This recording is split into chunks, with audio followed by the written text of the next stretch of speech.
Ratusan kapal luar angkasa lepas landas dari permukaan bumi untuk menuju Mars. Maju cepat 7 bulan dan armada kapal ini sudah di dekat planet merah. Tak lama, semua akan mendarat dan ribuan orang akan menjadi warga Mars. Mungkin mereka tak akan kembali ke planet asal mereka karena segala aspek penunjang kehidupan yang nyaman ada di sini. Butuh waktu dan banyak ekspedisi untuk menciptakan koloni yang dapat hidup mandiri di Mars. Beginilah caranya. Langkah demi langkah, manusia berencana membangun kota utuh di sana dengan pabrik, rumah sakit, gedung, apartemen, bahkan tempat rekreasi dan restoran. Pertama, kita perlu memilih waktu peluncuran roket. Jendela peluncuran terbuka setiap 780 hari sekali. Saat itulah jarak antara bumi dan Mars paling pendek. Saat itu, perjalanan akan butuh waktu sekitar 6-7 bulan. Mari pindah ke landasan peluncuran. Di sini, kita bisa melihat kapal antariksa yang terhubung ke roket pendorong. Nyalakan! Pendorong mengirim kapal antariksa ini ke udara, kemudian lepas landas dan mendarat kembali di bumi. Di saat yang sama, mesin kapal antariksa mulai menyala dan masuk ke orbit parkir bumi. Agar bisa sampai di sini, kapal ini telah memakai hampir semua bahan bakarnya dan sekarang perlu mengisi ulang. Untuk mengisi ulang, kita memakai pendorong lagi. Mesin derek besar menaruh kapal antariksa lain di pendorong. Ada tangki bahan bakar besar di dalam kapal. Pendorong ini diluncurkan dari bumi dan membawa pengisi ulang bahan bakar ke orbit. Pengisi ini bertemu kapal antariksa tadi dan mengisi bahan bakarnya. Perjalanan luar angkasa ini mungkin butuh 5 pengisian ulang bahan bakar seperti ini. Dan untuk misi pertama membangun koloni di Mars, kita butuh 5 kapal antariksa. Jadi, akan ada 25 peluncuran dari bumi. Jika satu pendorong memakan biaya 3,2 triliun rupiah, lalu pengisi bahan bakar 1,8 triliun dan kapalnya sendiri sekitar 2,8 triliun, total biaya misi ini lumayan tinggi. Jadi, mari meluncur. Kita percepat timelinenya dan 5 kapal pertama sudah turun ke permukaan Mars. Kapal-kapal ini belum membawa manusia pertama, melainkan hanya muatan seperti persediaan makanan dan air, oksigen untuk bernapas, dan perlengkapan medis. Ada juga modul penunjang hidup, sistem pengelolaan limbah, dan banyak panel surya penghasil listrik pertama di Mars. Sebelum mendarat, salah satu kapal meluncurkan sistem satelit ke orbit. Satelit ini akan menyediakan jaringan komunikasi di planet merah. Jadi, robot memulai pekerjaan mereka di Mars. Pertama, beberapa wahana penjelajah berbaris dan membuka panel surya. Total area yang dicakup setara dengan luas 7 lapangan sepak bola. Efisiensi panel surya di Mars tidak sebaik di bumi. Badai pasir yang sering muncul menutupi permukaan panel dengan pasir. Tapi di saat yang sama, angin kencang dari planet merah juga membantu menyapu pasir ini. Wahana penjelajah lain yang dilengkapi dengan bor kuat boleh mencari air di tanah Mars. Saat air ketemu, kita akan mulai memproduksi bahan bakar. Karbon dioksida yang ada di atmosfer akan kita campur dengan air yang ditambang pada suhu tinggi dan di bawah tekanan tinggi. Ini akan menghasilkan metana untuk roket dan oksigen untuk bernapas. Sejak Februari 2021, wahana penjelajah Mars Perseverance telah menguji teknologi ekstraksi oksigen. Wahana ini membawa sebuah kotak. Ini adalah eksperimen Mars Oxygen ISRU yang juga dikenal sebagai MOXIE. Kotak ini menarik udara Mars, lalu di bawah tekanan tinggi mengambil 1 atom oksigen dari karbon dioksida. Alat ini yang hanya seukuran kotak sepatu bisa memberikan oksigen yang cukup bagi 1 orang astronaut. Namun jika kamu merakit mekanisme yang sama, tapi seukuran pabrik besar, oksigen yang diproduksi akan cukup untuk seluruh koloni dan melepaskan sisanya ke atmosfer Mars. Kelompok wahana penjelajah lain bertugas mengubah permukaan Mars menjadi zona pendaratan untuk mempersiapkan langkah selanjutnya dalam menduduki planet merah. Saat ini, populasi robot Mars telah mengerjakan tugas-tugas ini selama 2 tahun 2 bulan. Dan orang-orang di bumi tengah menunggu jendela penerbangan baru. Kali ini bukan 5, melainkan 12 kapal antariksa datang ke Mars. 10 diantaranya adalah kapal kargo yang membawa bahan konstruksi, bahan bakar, dan perlengkapan lain. Juga banyak peralatan ilmiah dan printer 3D. 2 kapal lain membawa astronot antar planet pertama. Pintu kapal terbuka dan 30 pahlawan menginjakan kaki di permukaan Mars untuk kali pertama dalam sejarah. Mereka adalah ilmuwan, ahli teknik, dan dokter. Mereka telah menjalani seleksi ketat dan pelatihan panjang untuk menjadi manusia pertama yang menaklukkan planet lain. Mereka pun tidak membawa tiket pulang, mereka harus tinggal di Mars selama 2 tahun. Para astronaut hidup di dalam kapal antariksa mereka dan mencoba membiasakan diri dengan kondisi yang tidak biasa di Mars. Suhu di sini sekitar minus 80 derajat Fahrenheit atau minus 62 derajat Celcius. Selain itu, gravitasi di Mars 2,5 kali lebih lemah dibanding bumi. Artinya, kita bisa melompat 2 kali lebih tinggi dan mengangkat benda yang lebih berat di sini. Tapi otot-otot tubuh manusia sulit beradaptasi dengan perbedaan ini. Jadi para astronot tidak bisa terus-menerus bekerja.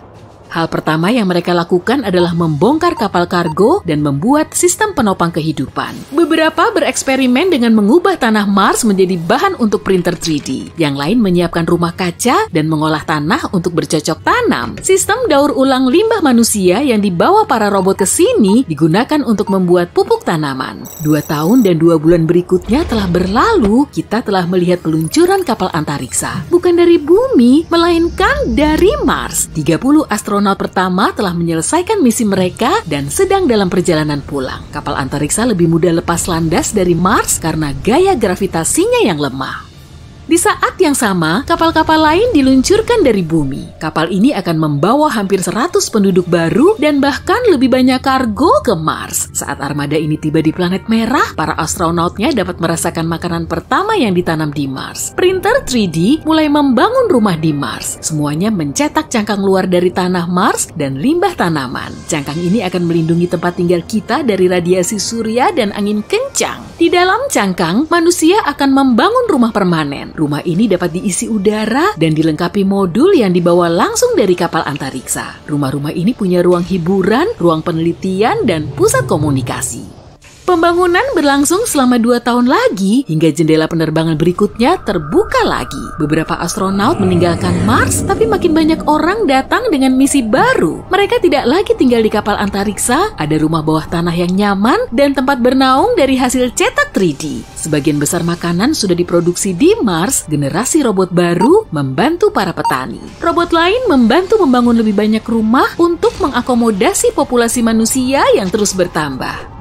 2 tahun lagi telah berlalu, berbagai lembaga antariksa telah meluncurkan misi mereka ke Mars. Ada lebih banyak manusia, lebih banyak peralatan ilmiah, dan bahkan akuarium berisi ikan. Pada tahun 2035, Mars dan Bumi mencapai rekor jarak terpendek. Jadi, manusia mengirim armada besar dengan berisi astronaut dan bahan konstruksi. Saat ini, koloni manusia terlihat seperti kota kecil dengan banyak kubah yang saling tersambung. Penduduknya sudah mulai membangun jaringan terowongan bawah tanah untuk pindah dari rumah ke rumah, laboratorium, dan pabrik. Mereka juga telah membangun rumah sakit pertama.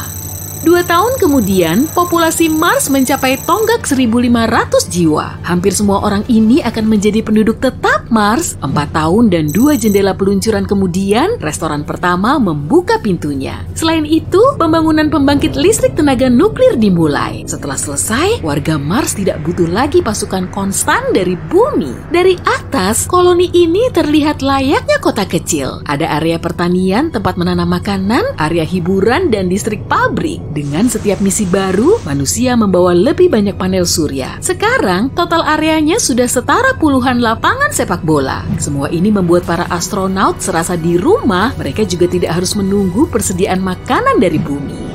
20 tahun kolonisasi manusia di Mars. Populasinya kini sekitar 30.000 orang. Para pekerja mulai membawa keluarga mereka ke Mars. Sekolah pertama dibangun di sini. 30 tahun, populasinya sudah lebih dari 100.000 orang. Infrastruktur koloni memungkinkannya hidup mandiri. Orang-orang menghasilkan makanan yang cukup serta mendapatkan bahan bakar dan oksigen yang cukup. Saat ini tanaman pertama mulai tumbuh di tanah Mars. Ada makin banyak oksigen di atmosfer Mars. Pepohonan yang ditanam di rumah kaca adalah penyumbang terbesarnya. Efek rumah kaca dari semua aktivitas manusia menghangatkan permukaan Mars meski cuma sedikit. Manusia masih harus mengenakan pakaian antariksa saat keluar. Masih butuh bertahun-tahun lagi sebelum manusia bisa bernapas di Mars layaknya di bumi. Secara bertahap, sungai dan danau akan muncul, tanaman hijau akan menutupi sebagian besar tanah, lalu penduduk Mars bisa keluar tanpa helm oksigen dan menyebut planet merah yang sekarang hijau ini sebagai rumah mereka. Ia menatapmu dan kamu menatapnya, sebuah mata raksasa yang kayak menarik kamu ke dalam jurang. Kamu melayang di atasnya dalam helikopter antariksa.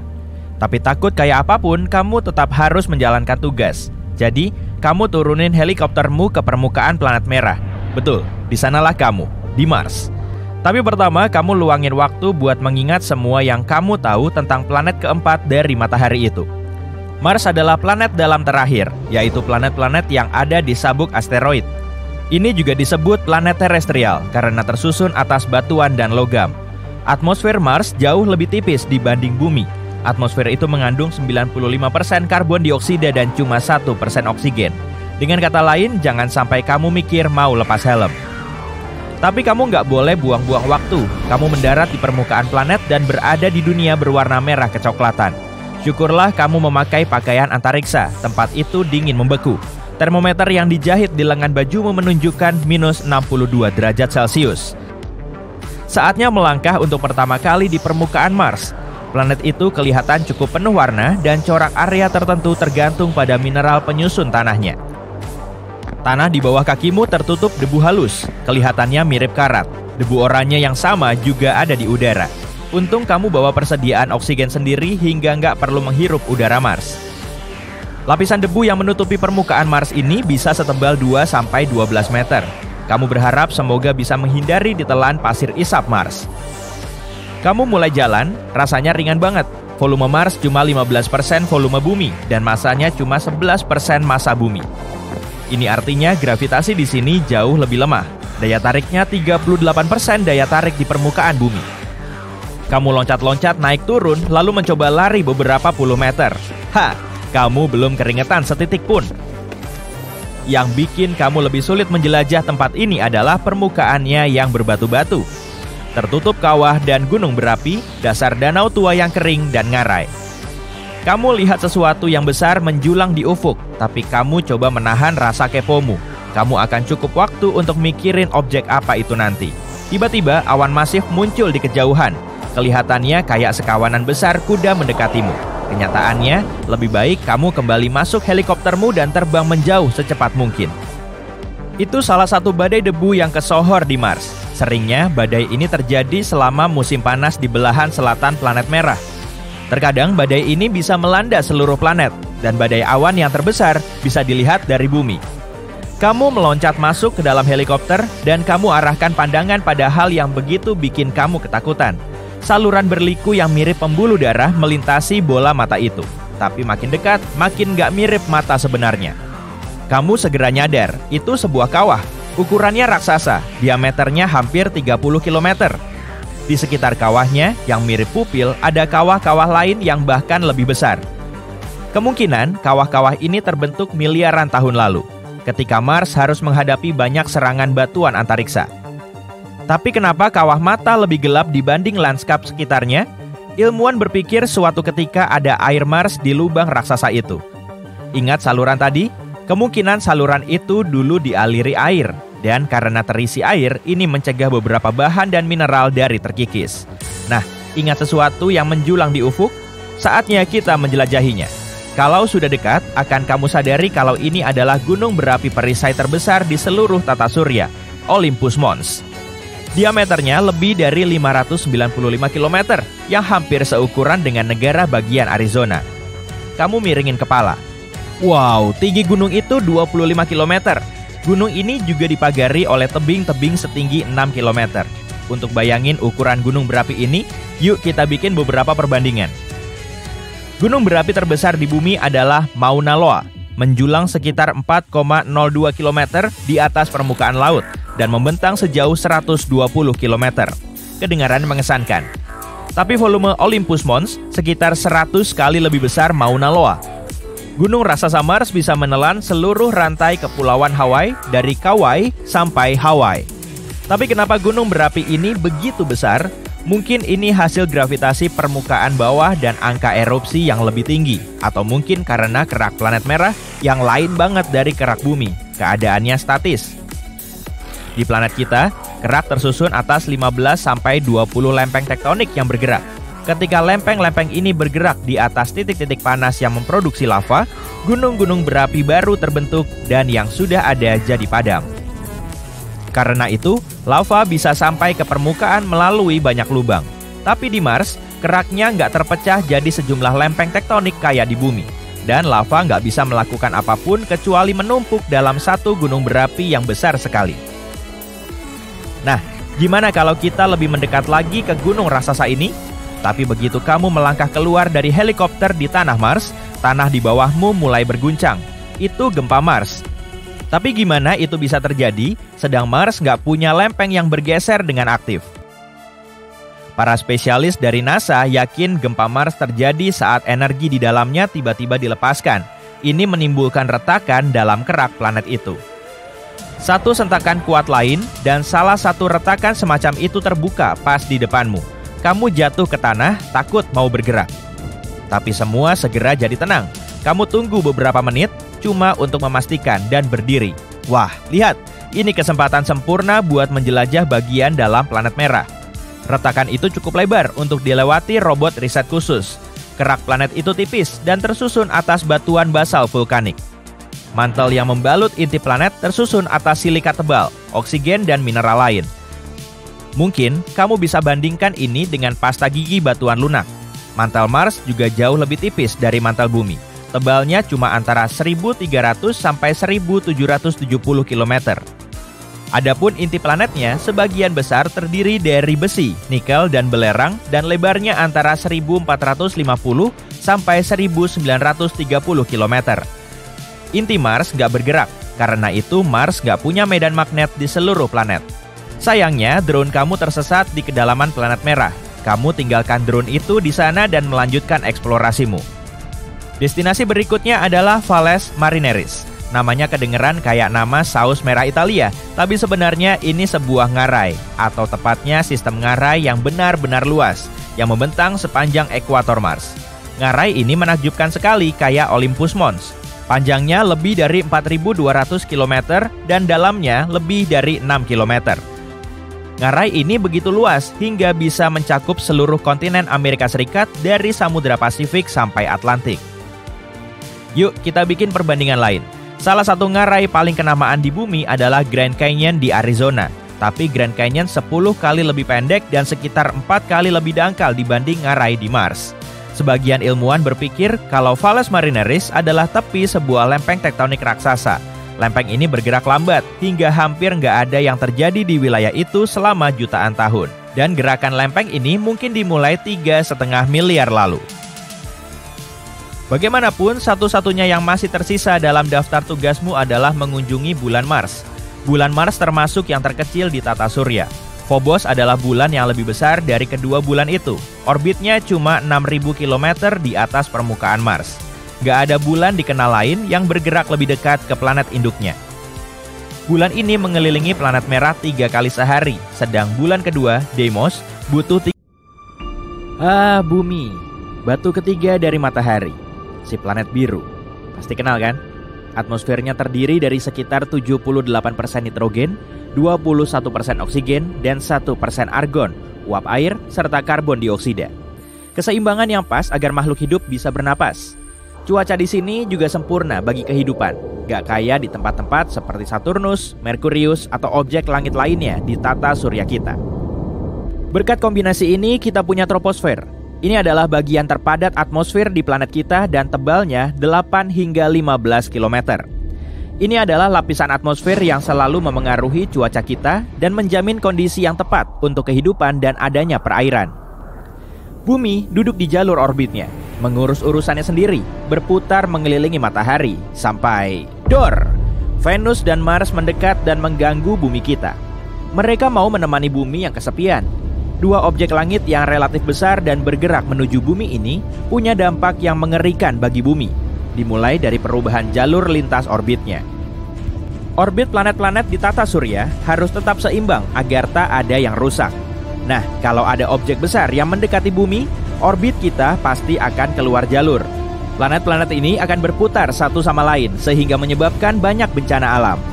Ini juga akan memengaruhi waktu rotasi kita yang berpotensi memperlambatnya. Hari tak akan berjalan lancar, melainkan melambat.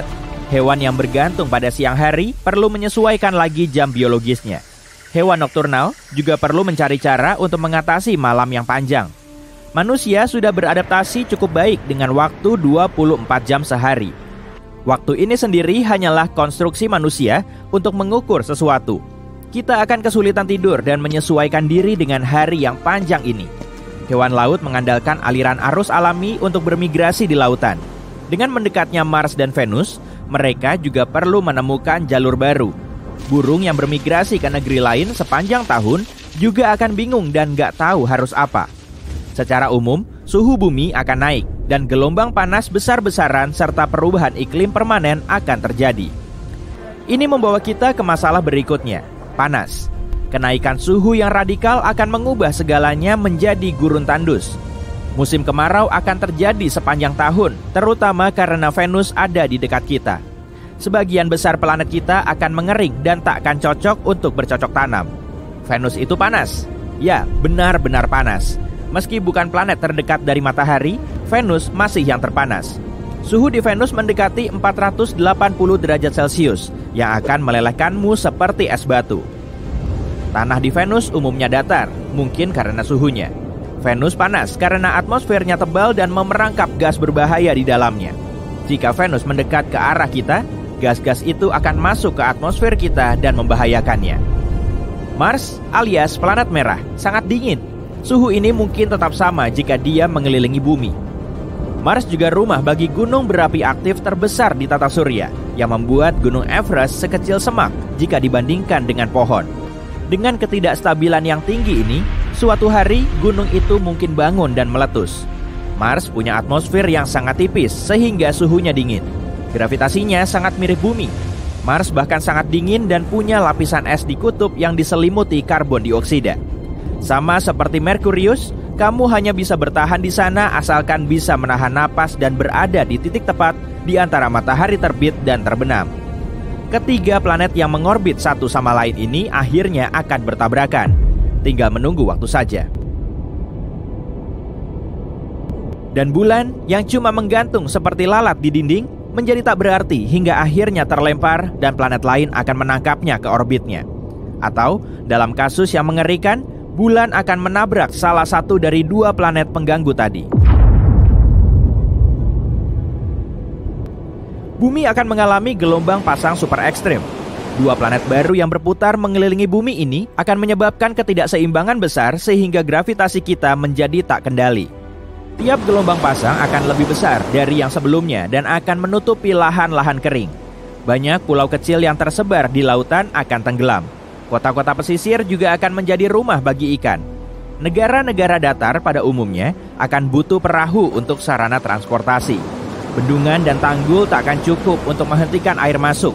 Setiap orang harus pindah ke tempat yang lebih tinggi untuk menghindari banjir. Dengan iklim yang makin panas, tudung es kutub akan mencair seperti es krim di hari musim kemarau yang terik dan menaikkan level permukaan air. Dalam beberapa bulan, seluruh Arktik akan mencair. Eits, tunggu, masih ada lagi. Kerak bumi akan aus karena ketidakstabilan permukaan bumi dan fluktuasi gravitasi. Sebagian besar kerak bumi terdiri dari oksigen. Artinya, kita sebenarnya berjalan di atas udara. Kita mungkin mengalami lebih banyak gempa bumi daripada sebelumnya. Dan gunung-gunung berapi dorman akan bangun dari tidur nyenyaknya. Langit akan tertutup abu dan melumpuhkan penerbangan. Tak ada yang bisa melakukan perjalanan lewat laut atau udara. Impor dan ekspor akan tamat. Iklim keseluruhan akan menjadi lebih panas seperti di Venus. Masa ketiga planet yang mengorbit satu sama lain ini bahkan mungkin tak sengaja menarik planet dan objek lain untuk ikut bergabung. Jadi, bagaimana jika Jupiter juga ikutan? Jupiter adalah planet terbesar di tata surya. Sebagai gambaran, bumi akan seukuran buah anggur jika Jupiter seukuran bola basket. Jupiter juga punya badai terbesar yang bisa kita lihat. Ini dikenal sebagai bintik merah, tempat yang ukurannya 2 kali ukuran bumi dan diselimuti badai mirip hurikan yang sudah berlangsung ratusan tahun. Saat selesai menonton video ini, badai ini pasti masih terjadi. Karena planet ini sangat besar, gravitasinya pasti lumayan kuat. Jupiter juga punya banyak bulan. Beberapa di antaranya adalah sekecil bumi kita. takkan ada jarak yang pas di antara planet-planet ini. Bulan-bulan Jupiter akan terlempar keluar jalur dan tersangkut di planet lain di sekitarnya. Beberapa bulannya mungkin bertabrakan satu sama lain, menyebabkan puing-puingnya menyebar kemana-mana. Gravitasi kelompok planet ini akan menarik komet untuk memasuki atmosfer dan berpotensi menabrak bumi. Kadar oksigen akan menipis, jadi keruntuhan kerak bumi akan terus berlanjut. Lapisan ozon juga akan rusak, membuat gelombang ultraviolet besar memasuki atmosfer kita. Kita tak akan bisa keluar terlalu lama tanpa perlengkapan pelindung dan tangki oksigen. Peradaban manusia akan berubah drastis. Kita akan hidup di dalam kontainer pelindung yang menyediakan udara bersih dan sinar matahari yang aman dan tersaring. Tempat ini harus cukup kuat untuk menahan gempa yang sering terjadi. Kita akan menanam banyak tanaman untuk menyokong kehidupan sampai kita meninggalkan bumi. Karena pada akhirnya, planet-planet ini akan bertabrakan. Langkah selanjutnya adalah membuat roket besar untuk menerbangkan kita keluar dari bumi. Dengan Mars, Venus, dan Jupiter berputar di dekat kita, tak akan mudah untuk melakukannya. Semua puing-puing antariksa akan menghalangi kita untuk keluar dari area zona luar angkasa. Satu-satunya tempat aman di luar wilayah ini adalah jutaan kilometer jauhnya, di mana hanya ada satu planet. Kondisi di planet itu mungkin tak cocok untuk menopang kehidupan, tapi manusia akan punya teknologi untuk mendarat di mana saja dengan gravitasi yang sama dan membangun tempat perlindungan yang tepat. Akhirnya, Mars, Venus, Bumi, dan Jupiter akan bertabrakan dan pecah seperti telur. Mirip telur dadar antariksa besar. Jangan lupa, bulan juga akan menabrak, pecah, dan